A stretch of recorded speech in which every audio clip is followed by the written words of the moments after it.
Hello everyone, कैसे हैं आप सब। आज हम बात करने जा रहे हैं section 194 Q of income tax act. ये सेक्शन किसके लिए है? TDS on goods.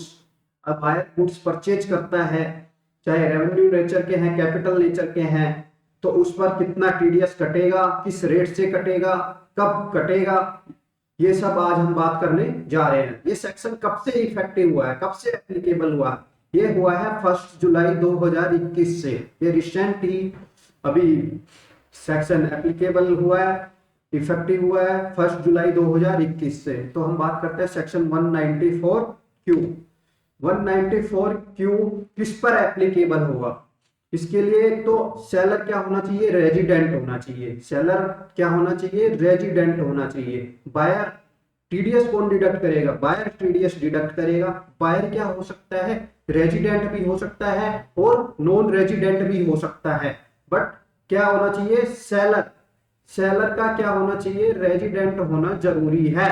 क्या होना जरूरी है? रेजिडेंट होना जरूरी है। बायर क्या हो सकता है? रेजिडेंट भी हो सकता है और नॉन रेजिडेंट भी हो सकता है। बायर क्या हो सकता है? रेजिडेंट भी हो सकता है, नॉन रेजिडेंट। बट सेलर क्या होना चाहिए? रेजिडेंट होना चाहिए। और दो कंडीशन फुलफिल होनी चाहिए। एक तो टर्नओवर जो प्रीसीडिंग फाइनेंशियल ईयर का है बायर का 10 CR से ज्यादा हो चुका था, और साथ में एंड लगा हुआ है, तो दोनों ही कंडीशन क्या करनी है? हमें फुलफिल करनी है, तभी ये सेक्शन एप्लीकेबल होगा। क्या है? परचेज। जो करंट फाइनेंशियल ईयर की परचेज है वो क्या कर रही है? 50 लाख से ज्यादा हो चुकी है। कितने से? 50 लाख से मोर देन 50 लाख। तभी ये सेक्शन क्या होगा? एप्लीकेबल होगा। तो हमने दो कंडीशन कौन सी जानी? प्रीसीडिंग फाइनेंशियल ईयर में बायर का टर्नओवर क्या है? 10 CR से ज्यादा हो चुका था, और अब जो करंट फाइनेंशियल ईयर चल रहा है उसमें एक स्पेसिफिक सेलर से जो अमाउंट है परचेज का वो 50 लाख से ज्यादा हो चुका है। तो ये सेक्शन 194 क्यू एप्लीकेबल हो जाएगा। ठीक है जी। अब रेट ऑफ टीडीएस कितनी होगी? ठीक है, अगर पैन और आधार अवेलेबल है तो 0.1%। कितनी होगी? 0.1%। और पैन और आधार अवेलेबल नहीं है तो कितना टीडीएस डिडक्ट होगा यहाँ पर? 5%। बाकी सेक्शन में क्या होता है? जब पैन अवेलेबल नहीं होता है तो कितना डिडक्ट कर देते हैं हम? 20%। यहाँ पर बट क्या होगा? 5% डिडक्ट करना है। अगर पैन आधार सेलर ने अवेलेबल नहीं किया है बायर को, तो कितना डिडक्ट करना है? 5%। टाइम ऑफ डिडक्शन कब डिडक्ट करेगा बायर? जब या तो अपनी बुक्स में क्रेडिट कर लिया है या पेमेंट एक्चुअल में कर रहा है, जो भी पहले होगा, तो उसमें क्या करेगा बायर? क्या करेगा? सेलर का टीडीएस डिडक्ट करेगा। ठीक है जी। जब 194 क्यू कहां पर एप्लीकेबल नहीं होगा? कहां पर एप्लीकेबल नहीं होगा? Not applicable.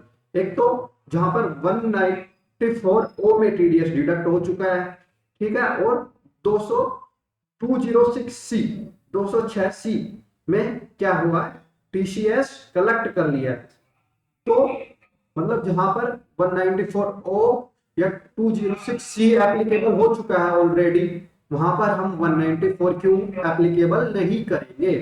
No TDS on GST component in purchase. मतलब टीडीएस जीएसटी पे नहीं लगेगा। जैसे हमने 1 लाख रुपए की परचेज की, प्लस क्या हो गया? उस पे 18,000 क्या लग गया हमारा?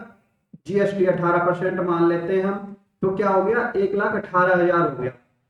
ठीक है जी। तो पर जो टीडीएस डिडक्ट करना है, अगर कंडीशन फुलफिल हो रही है दोनों, तो हम किस अमाउंट पर करेंगे? 1 लाख पे। किस पर करेंगे? 1 लाख पे करेंगे।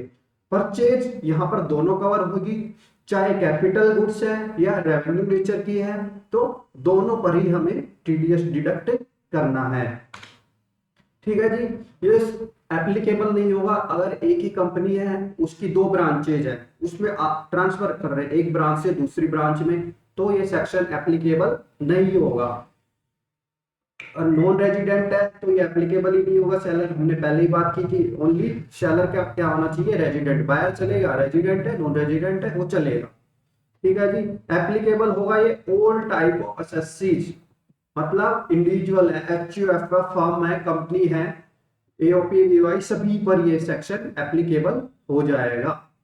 ठीक है। अगर हमने टीडीएस डिडक्ट नहीं किया तो क्या होगा 30% जो है अमाउंट जो पेमेंट करना था, जिस अमाउंट पर टीडीएस डिडक्ट होना था उस पर क्या हो जाएगा, वो बायर की इनकम में ऐड कर दिया जाएगा। बट अगर फ्यूचर में बायर क्या करता है, टीडीएस डिडक्ट करके डिपॉजिट कर देता है तो वो फिर से अलाउ भी हो जाएगा। ओके जी। और ये अमाउंट टीडीएस किस अमाउंट पर कटेगा, मोर देन 50 लाख रुपीज पे। जैसे हमने 60 लाख रुपीज का किया तो 50 लाख तक तो कोई टीडीएस कटना ही नहीं है, तो ओनली किस पर कटेगा, 10 लाख रुपीज पर क्या करना हमें टीडीएस डिडक्ट करना है। किस पर करना है, ओनली 10 लाख पर हमें टीडीएस डिडक्ट करना है। कितना, 0। अगर पैन और आधार अवेलेबल है तो कितना करेंगे हम, 0.1% क्या करेंगे, 0.1% हम डिडक्ट कर लेंगे, अदरवाइज 5%। ओके जी। Like and subscribe my channel. अगर अभी तक आपने सब्सक्राइब नहीं किया है तो चैनल को प्लीज सब्सक्राइब कर ले और रेगुलर अपडेट्स पाते रहें। Thank you so much. Okay जी, धन्यवाद।